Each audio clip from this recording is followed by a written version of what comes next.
ಗ್ರಹಣ ಹಿಡಿಯೋದಕ್ಕೆ ಒಂದಷ್ಟು ಕಾರಣಗಳು ಕೂಡ ಇದೆ. ವಿಜ್ಞಾನವೂ ಕೂಡ ಒಂದಷ್ಟು ವಿಚಾರವನ್ನು ಕೂಡ ಇಲ್ಲಿ ಉಲ್ಲೇಖ ಮಾಡ್ತಾ ಇದೆ.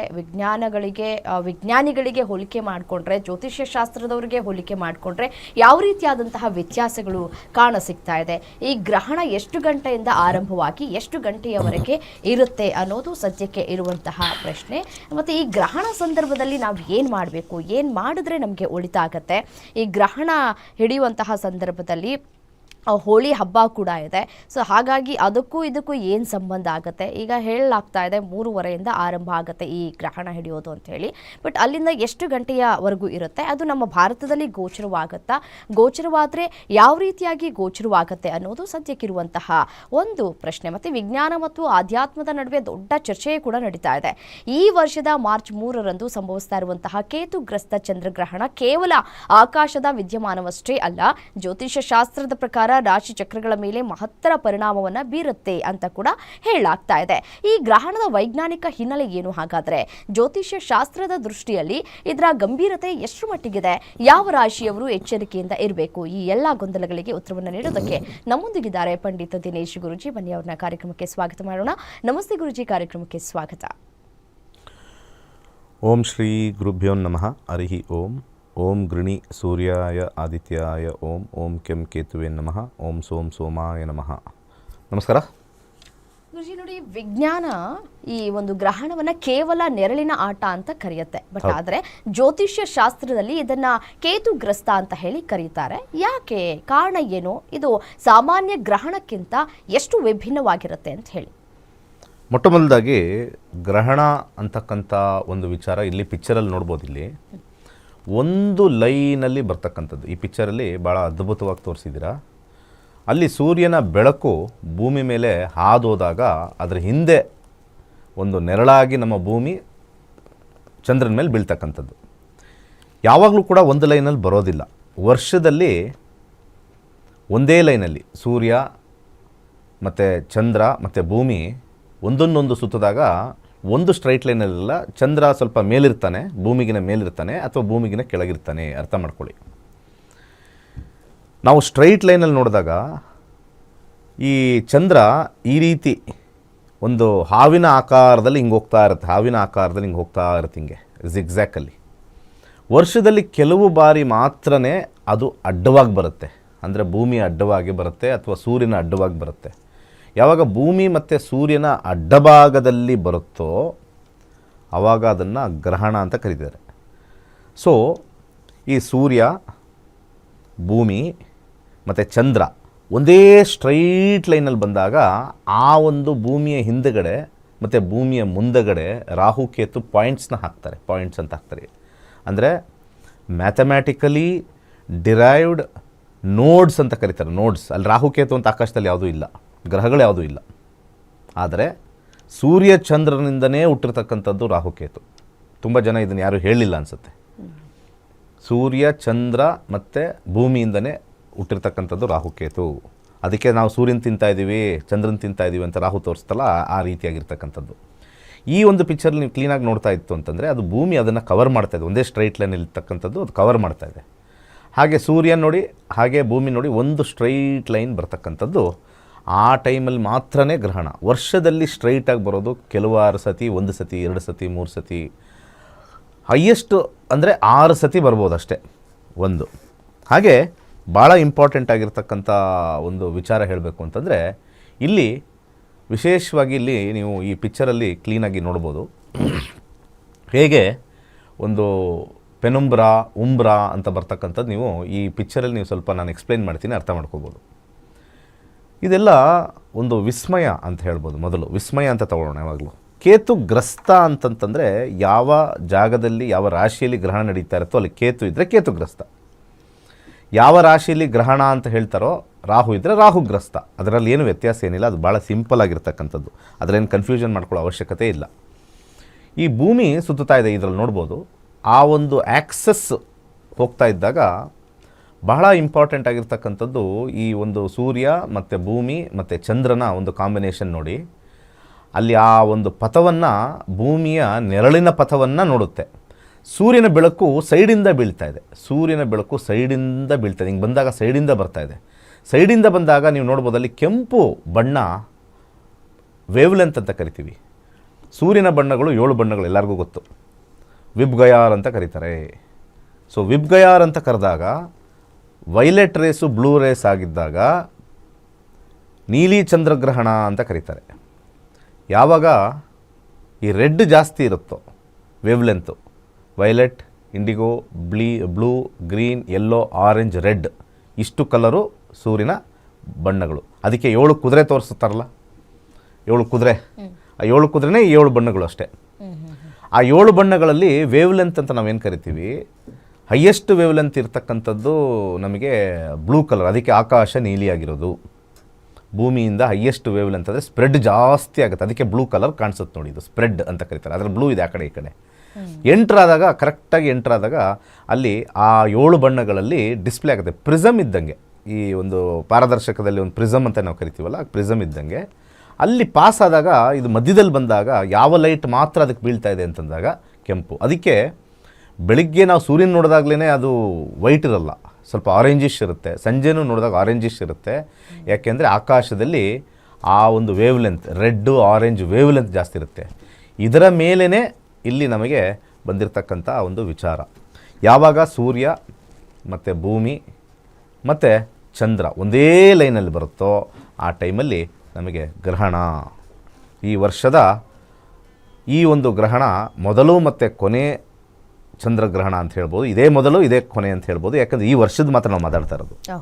ಭಾಳ ಇಂಪಾರ್ಟೆಂಟಾಗಿ ಎಲ್ಲಿ ಆಗ್ತಾ ಇದೆ ಅಂತ ನಾವು ನೋಡಿದಾಗ ಇದು ಸಿಂಹರಾಶಿಯಲ್ಲಿ ಅಂತ ಮೊದಲು ನಾವು ಹೇಳ್ತೀವಿ. ಸಿಂಹರಾಶಿ. ಈ ಸಿಂಹರಾಶಿಯಲ್ಲಿ ಬಹಳ ವಿಶೇಷವಾಗಿ 3ನೇ ತಾರೀಕು ಮಾರ್ಚ್ ಮಧ್ಯಾಹ್ನ ಭಾಳ ಇಂಪಾರ್ಟೆಂಟ್ ಆಗಿರ್ತಕ್ಕಂಥದ್ದು. ಸಮಯವನ್ನು ಹಾಕೋಣ ಈಗ ನೆಕ್ಸ್ಟು. ಆ ಸಮಯವನ್ನು ನಾನು ತೋರಿಸ್ತೀನಿ. ಯಾವ ಸಮಯದಲ್ಲಿ ಗ್ರಹಣ ಸ್ಟಾರ್ಟ್ ಆಗ್ತಕ್ಕಂಥದ್ದು, ಮಧ್ಯಕಾಲ, ಹಾಗೆ ಲಾಸ್ಟ್ ಕಾಲ. ಸ್ವಲ್ಪ ಸ್ಕ್ರೀನ್ ಒಂದು ಚೂರು ಮೇಲ್ ಮಾಡಿ. ಕೇತುಗ್ರಸ್ತ ರಕ್ತಚಂದ್ರಗ್ರಹಣ ಅಂತ ಯಾಕೆ ಹೇಳಿದೆ ಅಂತಂದರೆ, ಇವಾಗ ರಕ್ತ ಅನ್ನೋದಕ್ಕೆ ಎಲ್ಲರಿಗೂ ಅರ್ಥ ಆಯಿತು. ಏನಕ್ಕೆ ರಕ್ತ ಹೇಳ್ತಾ ಇದ್ದೀರಾ ಸರ್ ನೀವು ಅಂತ ಹೇಳ್ಬೋದಲ್ವ, ರಕ್ತ ಅಂತ ಆರಾಮಾಗಿ ಹೇಳ್ಬೋದು. ಇಲ್ಲಿ ಕೇತುಗ್ರಸ್ತ ರಕ್ತಚಂದ್ರಗ್ರಹಣ, ಗ್ರಹಣ ಆರಂಭ ಕಾಲ ಬರ್ತಕ್ಕಂಥದ್ದು ಮಧ್ಯಾಹ್ನ 3:13ಕ್ಕೆ ಪ್ರಾರಂಭ. ಹಾಗೆ ಗ್ರಹಣದ ತೀವ್ರತೆ 4:44ಕ್ಕಿರುತ್ತೆ. ಇದನ್ನು ನೋಡ್ಕೋಬೇಕು. ಗ್ರಹಣದ ತೀವ್ರತೆ ಸಂಜೆ 4:44 ಅಂದರೆ ಮಿಡ್ ಪಾಯಿಂಟು. ಹಾಗೆ ಸಂಪೂರ್ಣ ಗ್ರಹಣ 5 ಗಂಟೆಗಾಗತ್ತೆ. ಗ್ರಹಣ ಅಂತ್ಯ 6:47. ಇದಕ್ಕೊಂದು ಹೆಸರು ಕೊಡ್ತಾ ಇದ್ದಾರೆ ಪಂಚಾಂಗದಲ್ಲಿ, ಒಂದು ಹೆಸರು. ಇದರ ಹೆಸರು ಏನು ಅಂತಂದರೆ ಗ್ರಸ್ತೋದಯ ಚಂದ್ರಗ್ರಹಣ ಅಂತ ಕರೀತಾರೆ. ಇದಕ್ಕೆ ಏನಂತ ಅರ್ಥ ಮಾಡ್ಕೋಬೇಕು, ವೆರಿ ಸಿಂಪಲ್ಲು. ಗ್ರಸ್ತೋದಯ, ಇದನ್ನು ಕೇಳಿಸ್ಕೊಳ್ಳಿ ಎಲ್ಲರೂ. ಗ್ರಸ್ತೋದಯ. ಈ ಗ್ರಸ್ತೋದಯ ಅಂತಂದರೆ ಬಹಳ ಇಂಪಾರ್ಟೆಂಟು. ಇಲ್ಲಿ ಚಂದ್ರ ಉದಯ ಆಗ್ತಾಯಿದೆ, ಆ ಕಡೆ ಸೂರ್ಯ ಅಸ್ತ ಆಗ್ತಾಯಿದೆ. ಎರಡೂ ಒಂದು ಆ್ಯಂಗಲಲ್ಲಿ ಒಂದೇ ಟೈಮಲ್ಲಿ ಆಗ್ತಾಯಿದೆ. ಇಲ್ಲಿ ಸೂರ್ಯ ಮುಳುಗ್ಬಿಟ್ಟ, ಚಂದ್ರ ಎದ್ದ.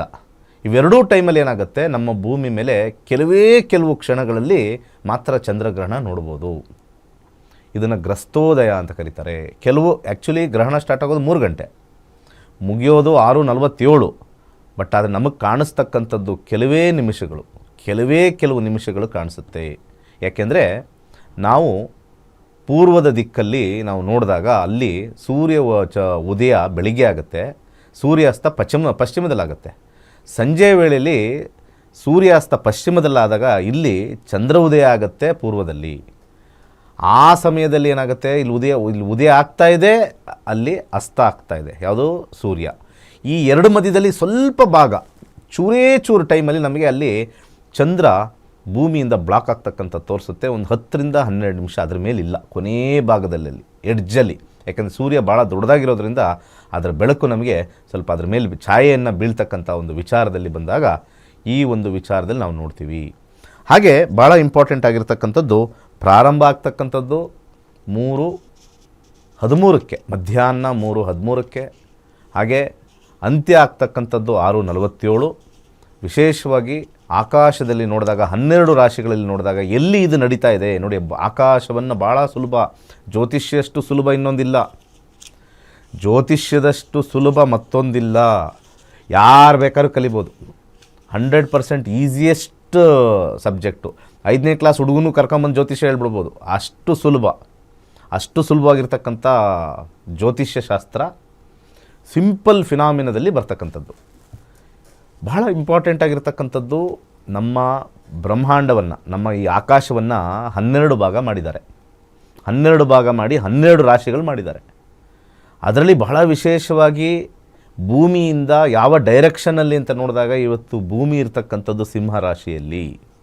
ಇವತ್ತು ಭೂಮಿ ಯಾವ ಕಡೆ ಇದೆಯಪ್ಪ, ಯಾವ ಡೈರೆಕ್ಷನ್ ಇದೆ ಅಂತ ನೋಡಬೇಕಲ್ವಾ. ಈಗ ನಾವು ಮೈಸೂರಿಗೆ ಹೋಗ್ತೀವಿ, ಎಲ್ಲಪ್ಪ ಈ ಹುಡುಗ ಎಲ್ಲಿದ ಇದ್ದಾನೆ ಅಂತ ಮೈಸೂರಲ್ಲಿದ್ದಾನೆ. ಅಲ್ಲಿಂದ ನಾನು ಮಂಗಳೂರಿಗೆ ಹೋದರೆ ಈ ಹುಡುಗ ಎಲ್ಲಪ್ಪ ಇದ್ದಾನೆ, ಈಗ ಮೈಸೂರಲ್ಲಿ ಕೂತಿದ್ದಾನೆ. ಆ ಭೂಮಿ ಎಲ್ಲಿದೆಯಪ್ಪ ಇವಾಗ? ಭೂಮಿ ಇರ್ತಕ್ಕಂಥದ್ದು ಸಿಂಹ ರಾಶಿಯಲ್ಲೇ. ಚಂದ್ರನೂ ಕೂಡ ಸಿಂಹರಾಶಿಗೆ ಬರ್ತಾನೆ, ಭೂಮಿನೂ ಸಿಂಹರಾಶಿಯಲ್ಲೇ ಇರೋದು. ಪ್ರತಿ ತಿಂಗಳು ಭೂಮಿನೂ ಕೂಡ ಒಂದೊಂದು ರಾಶಿಯಲ್ಲಿ ಸಂಚಾರ ಮಾಡ್ತಾ ಇರ್ತಾನೆ. ನಾವು ಬರೀ ಗ್ರಹಗಳನ್ನ ಹೇಳ್ತಾ ಇರ್ತೀವಿ, ಆದರೆ ಯಾರೂ ಕೂಡ ಭೂಮಿ ಇಂಥ ರಾಶಿಯಲ್ಲಿದೆ ಅಂತ ಸ್ವಲ್ಪ ಭಾವನೆ ಮಾಡ್ಕೊಳ್ಳಲ್ಲ. ಹಾಗೆ ಅದರ ಆಪೋಸಿಟಲ್ಲಿರ್ತಕ್ಕಂಥದ್ದು ಸೂರ್ಯನ ನೋಡ್ತೀವಿ. ಸೂರ್ಯ ಇರ್ತಕ್ಕಂಥದ್ದು ಕುಂಭರಾಶಿಯಲ್ಲಿ. ಈ ಕುಂಭರಾಶಿಯಲ್ಲಿರ್ತಕ್ಕಂಥ ಸೂರ್ಯ, ಸಿಂಹರಾಶಿಯಲ್ಲಿರ್ತಕ್ಕಂಥ ಭೂಮಿ, ಅದೇ ಸಿಂಹರಾಶಿಗೆ ಬರ್ತಕ್ಕಂಥ ಚಂದ್ರ ಒಂದು ಲೈನಲ್ಲಿ ಬರುತ್ತೆ. ಸರ್ ಪ್ರತಿ ಸತಿ ಒಂದು ಲೈನಲ್ಲಿ ಬರ್ತಾನೆ ಇರುತ್ತಲ್ಲ ಸರ್ ಅಂತಂದರೆ, ಒಂದೇ ಲೈನಲ್ಲಿ ಬರೋಕ್ಕೆ ಒಂದು ಪಾಯಿಂಟ್ ಕೊಟ್ಟಿದ್ದಾರೆ. ಭೂಮಿಯ ವ್ಯಾಸ, ಚಂದ್ರನ ವ್ಯಾಸ, ಸೂರ್ಯನ ವ್ಯಾಸ ಒಂದೇ ಲೈನಲ್ಲಿ ಬಂದಾಗ ಒಂದು ಡಾಟ್ ಕೊಟ್ಟಿದ್ದಾರೆ ಮೇಲೆ ಕೆಳಗಡೆ. ಅವೆರಡು ಡಾಟೇ ರಾಹುಕೇತು. ಇವತ್ತು ರಾಹು ಕುಂಭರಾಶಿಯಲ್ಲೇ ಇದೆ, ಕೇತು ಸಿಂಹರಾಶಿಯಲ್ಲೇ ಇದೆ. ಇವೆರಡೂ ಕೂಡ ಇರ್ತಕ್ಕಂಥ ಒಂದು ಪಾಯಿಂಟಲ್ಲಿ ಸೂರ್ಯ, ಭೂಮಿ ಮತ್ತು ಚಂದ್ರ ಒಂದೇ ಲೈನಲ್ಲಿ ಬಂದಾಗ ಅಲ್ಲಿ ನಮಗೆ ಗ್ರಹಣ ಉಂಟಾಗ್ತಕ್ಕಂಥದ್ದು ಅಂತ ಶಾಸ್ತ್ರದಲ್ಲಿ ಹೇಳುತ್ತೆ.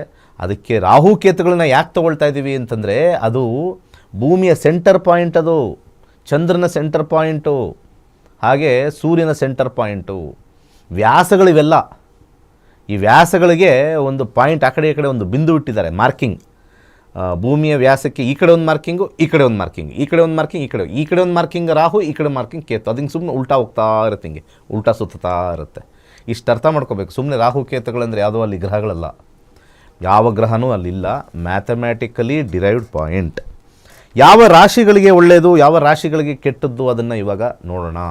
ಬಹಳ ಇಂಪಾರ್ಟೆಂಟ್ ಆಗಿರ್ತಕ್ಕಂಥ ಸಮಯ ಅರ್ಥ ಆಯಿತು. ಗ್ರಹಣ ನಡೀತಾ ಇರ್ತಕ್ಕಂಥದ್ದು ಪೂರ್ವ ಫಾಲ್ಗುಣಿ ನಕ್ಷತ್ರದಲ್ಲಿ ಗ್ರಹಣ ಉಂಟಾಗ್ತಾ ಇದೆ.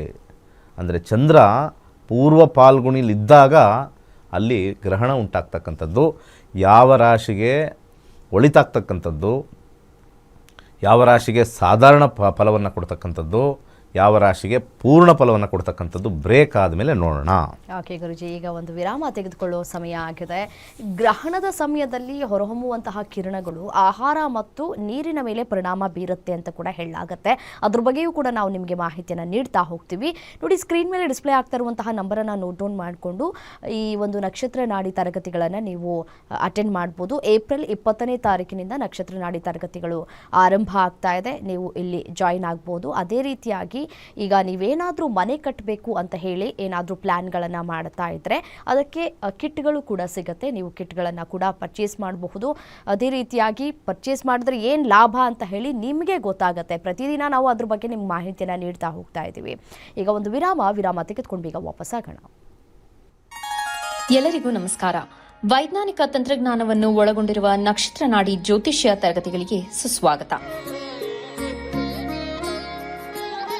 ಈ ತರಗತಿಗಳಲ್ಲಿ ಪಂಡಿತ್ ದಿನೇಶ್ ಗುರೂಜಿ ಅವರು ಕಲಿಸಿಕೊಡುವ ವಿಚಾರಗಳೆಂದರೆ ನಮ್ಮ ಬ್ರಹ್ಮಾಂಡದ ಸೃಷ್ಟಿ, ವಿಷ್ಣುವಿನ ದಶಾವತಾರಗಳಲ್ಲಿ ವೈಜ್ಞಾನಿಕ ಆಧಾರ, 4 ಯುಗಗಳು, ಉತ್ತರ ಧ್ರುವದ ಪ್ರಾಮುಖ್ಯತೆ, ನಕ್ಷತ್ರಗಳು, ರಾಶಿಗಳು, ರಾಹು ಮತ್ತು ಕೇತು ಪುರಾಣ, ರಾಶಿ ಚಕ್ರದಲ್ಲಿ 27 ನಕ್ಷತ್ರಗಳ ಸ್ಥಾನ, ರಾಶಿ ಚಕ್ರದ ಡಿಗ್ರಿ ಲೆಕ್ಕಾಚಾರ, ನಕ್ಷತ್ರದ 108 ಪಾದಗಳು, ದಶಾ ಲೆಕ್ಕಾಚಾರ, ರಾಶಿ ಚಕ್ರದ ಗುಣಲಕ್ಷಣಗಳು, ಲಗ್ನದ ಪ್ರಾಮುಖ್ಯತೆ, ಲಗ್ನ ಲೆಕ್ಕಾಚಾರ, ದಿನಗಳಲ್ಲಿ ಲಗ್ನವನ್ನು ಕಂಡುಹಿಡಿಯುವ ಸರಳ ಲೆಕ್ಕಾಚಾರ, ಲಗ್ನದಿಂದ ವಿವಿಧ ಮನೆಗಳಲ್ಲಿನ ಗ್ರಹಗಳು, ನಕ್ಷತ್ರ ನಾಡಿ ತತ್ವಗಳು, ಗ್ರಹಾಧಿಪತಿ, ನಕ್ಷತ್ರಾಧಿಪತಿ, ಉಪ ನಕ್ಷತ್ರಾಧಿಪತಿ ಲೆಕ್ಕಾಚಾರ, ಪ್ರಶ್ನಾಶಾಸ್ತ್ರದ ಮುಖೇನ 249 ವಿಭಾಗಗಳ ಲೆಕ್ಕಾಚಾರ, ವಿಶ್ಲೇಷಣೆಯಲ್ಲಿ ದಶಾ, ಭುಕ್ತಿ, ಅಂತರ್ಭುಕ್ತಿಯ ಅರ್ಥ, ಜಾತಕದಲ್ಲಿ ಶಿಕ್ಷಣದಲ್ಲಿ ಆಯ್ದುಕೊಳ್ಳಬಹುದಾದ ಕೋರ್ಸ್, ಪಡೆಯಬಹುದಾದ ಶೇಕಡವಾರು ಯಶಸ್ಸು,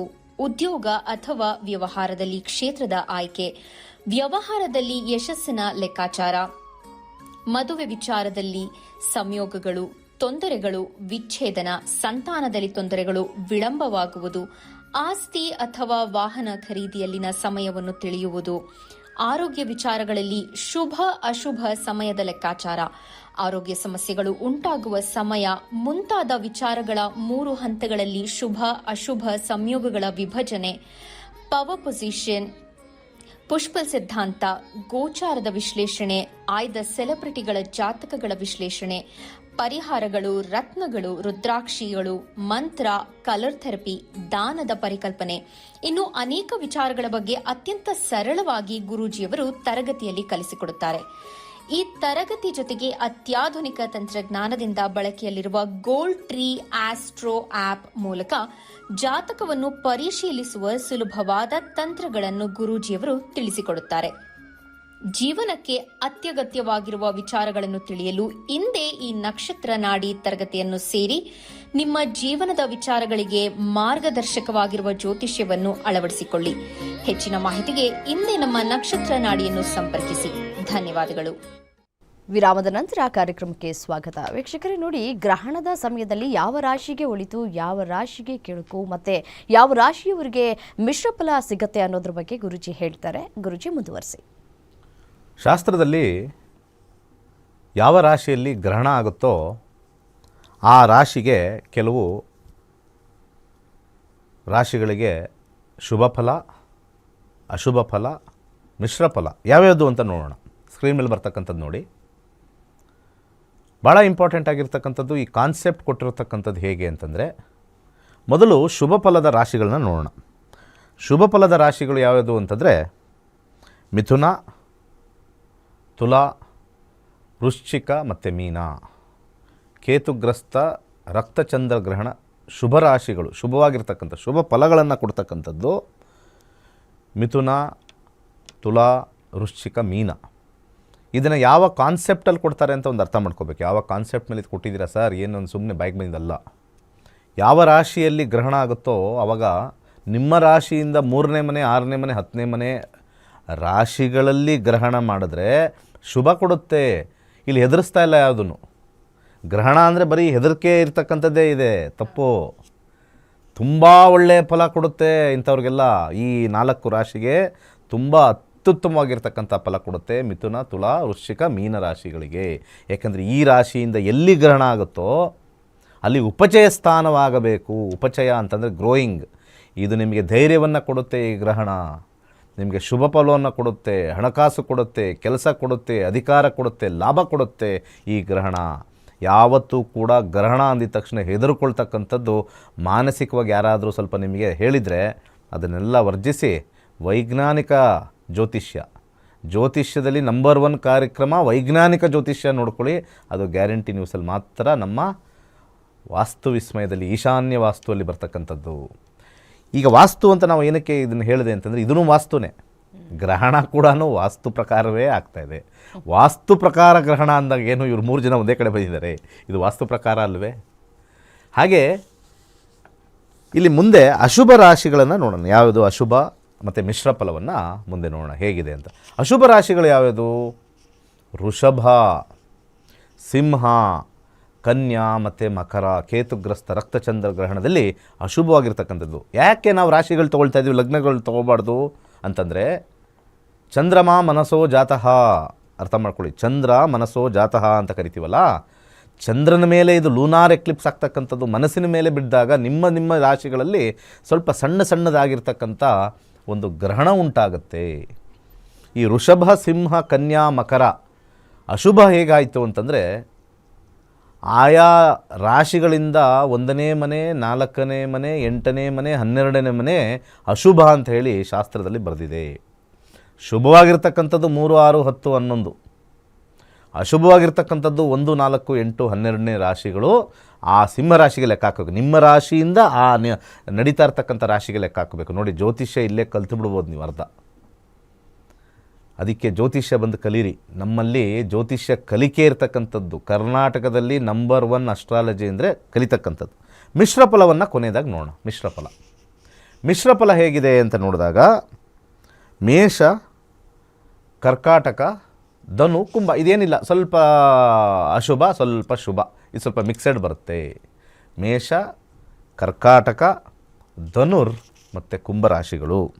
ಹಾಗೆ ಯಾವ ಮಂತ್ರವನ್ನು ಹೇಳಬೇಕು, ಭಾಳ ಇಂಪಾರ್ಟೆಂಟ್ ಆಗಿರ್ತಕ್ಕಂಥದ್ದು, ಯಾವ ಮಂತ್ರವನ್ನು ಹೇಳಬೇಕು. 3ನೇ ತಾರೀಕು ದಿನವಿಡೀ ಹೇಳಿದ್ರೆ ಭಾಳ ವಿಶೇಷವಾಗಿ ಒಳ್ಳೆಯದು. ಆದರೆ ಟೈಮ್ ಇಲ್ಲ ಸರ್, ಸಮಯ ಇಲ್ಲ ಅಂತಂದಾಗ ಮಧ್ಯಾಹ್ನ 3ರಿಂದ ಸಂಜೆ 7ರವರೆಗೆ ಇಲ್ಲಿ ಚಂದ್ರ ಶುಕ್ರನ ನಕ್ಷತ್ರದಲ್ಲಿರೋದ್ರಿಂದ ಮನಸ್ಸು ಸ್ವಲ್ಪ ಸ್ಟ್ರಾಂಗ್ ಆಗಬೇಕು. ಯಾರ್ಯಾರಿಗೆ ಅಶುಭ ರಾಶಿಗಳಂತ ಹೇಳ್ತಕ್ಕಂಥದ್ದು ಅವ್ರು ಹೇಳಲೇಬೇಕಾಗಿರ್ತಕ್ಕಂಥದ್ದು. ಮಿಶ್ರ ಫಲದವರು ಟ್ರೈ ಮಾಡ್ಬೋದು, ಶುಭ ಫಲದವ್ರು ಹೇಳಿದ್ರೂ ಕೂಡ ಒಳ್ಳೆಯದೇ ಆಗುತ್ತೆ. ಓಂ ಶ್ರೀಂ ಸೋಂ ಸೋಮಾಯ ನಮಃ ಯಥೇಚ್ಛವಾಗಿ ಹೇಳಬೇಕು. 3 ಗಂಟೆಗೆ ಸ್ಟಾರ್ಟ್ ಮಾಡಿ, 3:15 ಅಂತ ನಾವು ಹೇಳಿದ್ದೀವಿ, 3 ಗಂಟೆಗೆ ಸ್ಟಾರ್ಟ್ ಮಾಡಿ, ಏನಾಗಲ್ಲ. ನಿರ್ಜಲ ಮಂತ್ರಪಠನೆ ಅಂತ ನಾವು ಹೇಳ್ತೀವಿ. ನಿರ್ಜಲ, ಚಂದ್ರ ಜಲಕ್ಕೆ ಕಾರಕ. ಯಾವಾಗ ನಿರ್ಜಲವಾಗಿ ಮಂತ್ರ ಹೇಳ್ತಿರೋ ಮನಸ್ಸು ಸ್ಟ್ರಾಂಗ್ ಆಗುತ್ತೆ, ಗಂಡ ಹೆಂಡ್ತಿರ ಸಂಬಂಧಗಳು ಚೆನ್ನಾಗಾಗುತ್ತೆ, ಕೆಲಸ ಕಾರ್ಯಗಳು ಚೆನ್ನಾಗಾಗುತ್ತೆ, ಹಾಗೆ ಆರ್ಥಿಕ ಪರಿಸ್ಥಿತಿ ಉಂಟಾಗುತ್ತೆ. ಅಂದ್ಕೊಂಡಿರ್ತಕ್ಕಂಥ ಕಾರ್ಯ ಬಹಳ ಗ್ರಹಣ ಟೈಮಲ್ಲಿ ಮಿಸ್ ಮಾಡಬೇಡಿ. ಗ್ರಹಣ ಟೈಮಲ್ಲಿ ಮಂತ್ರ ಪಠನೆ ಅತ್ಯಂತ ಶ್ರೇಷ್ಠವಾಗಿರ್ತಕ್ಕಂಥದ್ದು, ಅತ್ಯಂತ ಶಕ್ತಿಶಾಲಿಯಾಗಿರ್ತಕ್ಕಂಥದ್ದು. ಓಂ ಶ್ರೀಂ ಸೋಂ ಸೋಮಾಯ ನಮಃ ವೇಸ್ಟೇ ಮಾಡಬೇಡಿ ಟೈಮು. ನಾನು ನಿಮಗೆ ರಿಕ್ವೆಸ್ಟ್ ಮಾಡ್ಕೊಳ್ತೀನಿ, ನಮ್ಮ ಹಿಂದೂ ಸನಾತನ ಧರ್ಮದಲ್ಲಿ ಪ್ರತಿಯೊಬ್ಬ ವ್ಯಕ್ತಿನೂ ಚೆನ್ನಾಗಿ ಆಧ್ಯಾತ್ಮಿಕದಲ್ಲಿ ಬೆಳಿಬೇಕು, ಆರ್ಥಿಕವಾಗಿ ಬೆಳಿಬೇಕು, ಸಬಲೀಕರವಾಗಿ ಇರಬೇಕು ಅಂತಂದರೆ ಬಹಳ ಇಂಪಾರ್ಟೆಂಟು. ಮಂತ್ರ ಪಠನೆಯಿಂದ ಶಕ್ತಿ ಇದೆ. Words has got powers. ಯಾಕೆಂದರೆ ಇನ್ಫ್ರಾರೆಡ್ ರೇಸ್ ಜಾಸ್ತಿ ಇರುತ್ತೆ. ಇನ್ಫ್ರಾರೆಡ್ ರೇಸು ಲೋವರ್ ಲೆವೆಲಲ್ಲಿ ಗುಡ್ಡು, ಹೈಯರ್ ಲೆವೆಲಲ್ಲಿ ಬ್ಯಾಡು ಅಂತ ಹೇಳ್ತೀನಿ. ಇದನ್ನು ನಾವು ಮತ್ತೆ ಮಂಗಳವಾರ ಇದು ಮುಂದಿನ ಸಂಚಿಕೆಯಲ್ಲಿ ಮಾತಾಡೋಣ. ಹಾಗೆ ಏನನ್ನು ದಾನ ಮಾಡಬೇಕು ಅಂತ ಹೇಳಿ ಮುಂದಿನ ಸಂಚಿಕೆಯಲ್ಲಿ ಖಂಡಿತ ಮಾತಾಡೋಣ. ಈಗ ಮಂತ್ರವನ್ನು ಕೊಟ್ಟಿದ್ದೀವಿ, ಎಲ್ಲರಿಗೂ ಒಳ್ಳೆಯದಾಗಲಿ. ಓಕೆ ಗುರುಜಿ, ಇವತ್ತಿನ ಸಂಚಿಕೆಯಲ್ಲಿ ಗ್ರಹಣದ ಬಗ್ಗೆ, ಅದು ಚಂದ್ರಗ್ರಹಣದ ಬಗ್ಗೆ, ಅದು ರಕ್ತಚಂದ್ರಗ್ರಹಣದ ಬಗ್ಗೆ ಸಾಕಷ್ಟು ಮಾಹಿತಿಯನ್ನು ತಿಳಿಸ್ಕೊಟ್ರಿ. ತಮಗೆ ಧನ್ಯವಾದ. ಸರ್ವೇ ಜನ ಸುಖಿನೋ ಭವಂತು. ವೀಕ್ಷಕರೇ, ನೀವು ಕೂಡ ಮನೆ ಕಟ್ಟಬೇಕು, ಫ್ಯಾಕ್ಟ್ರಿ ಕಟ್ಟಬೇಕು, ಅಂಗಡಿಯನ್ನು ಕಟ್ಟಬೇಕು ಅಂತ ಹೇಳಿ ಯೋಜನೆಗಳನ್ನು ಹಾಕ್ಕೊಂಡಿದ್ರೆ, ಒಂದಷ್ಟು ತಯಾರಿಗಳನ್ನು ಈಗಾಗಲೇ ನಡೆಸ್ಕೊಂಡಿದ್ರೆ, ಆರಂಭ ಮಾಡೋದಕ್ಕೂ ಮುನ್ನವೇ ನಿಮಗೆ ಫೌಂಡೇಶನ್ ಕಿಟ್ ಅಂತ ಸಿಗುತ್ತೆ ಗುರುಜಿಯವರ ಬಳಿ. ಅದನ್ನು ಪರ್ಚೇಸ್ ಮಾಡ್ಕೊಳ್ಳಿ. ಯಾವುದೇ ರೀತಿಯಾದಂತಹ ಸಮಸ್ಯೆಗಳು ಮುಂಬರುವ ದಿನದಲ್ಲಿ ಆಗೋದಿಲ್ಲ. ಅತಿ ವೇಗವಾಗಿಯೂ ಕೂಡ ನೀವು ಮನೆಯನ್ನು ಕಟ್ಕೊಳ್ಬಹುದು. ಮತ್ತು ಈ ಹಣಕಾಸಿನ ವ್ಯವಹಾರವನ್ನು ಕೂಡ ನೀವು ಇದರಲ್ಲಿ ಸರಿದೂಗಿಸ್ಕೊಳ್ಬಹುದು, ಸಮಸ್ಯೆಗಳಾಗೋದಿಲ್ಲ.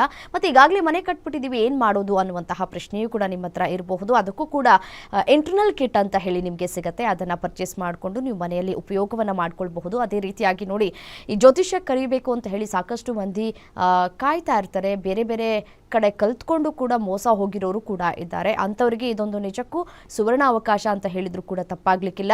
ಏಪ್ರಿಲ್ 20ನೇ ತಾರೀಕಿನಂದು ಈ ನಕ್ಷತ್ರ ನಾಡಿ ತರಗತಿಗಳು ಆರಂಭ ಆಗ್ತಾ ಇದೆ. ಇಲ್ಲಿಗೆ ನೀವು ಜಾಯ್ನ್ ಆಗಬಹುದು. ಯಾವಾಗ, ಹೇಗೆ ಜಾಯ್ನ್ ಆಗೋದು ಅಂತ ಹೇಳಿ ಪ್ರಶ್ನೆ ಮೂಡಬಹುದು. ಸ್ಕ್ರೀನ್ ಮೇಲೆ ಡಿಸ್ಪ್ಲೇ ಆಗ್ತಾ ಇರುವಂತಹ ನಂಬರ್ಗೆ ಕರೆ ಮಾಡಿ ಅಪಾಯಿಂಟ್ಮೆಂಟ್ ಬುಕ್ಕನ್ನು ಮಾಡಿಕೊಂಡು ನೀವು ಜಾಯ್ನ್ ಆಗಬಹುದು ಅಂತ ಹೇಳ್ತಾ, ಇದಾಗಿದೆ ಹೊತ್ತಿನ ವಿಶೇಷ. ನೋಡ್ತಾ ಇರಿ ಗ್ಯಾರಂಟಿ ನ್ಯೂಸ್, ಸುದ್ದಿ ಖಚಿತ, ನ್ಯಾಯ ನಿಶ್ಚಿತ.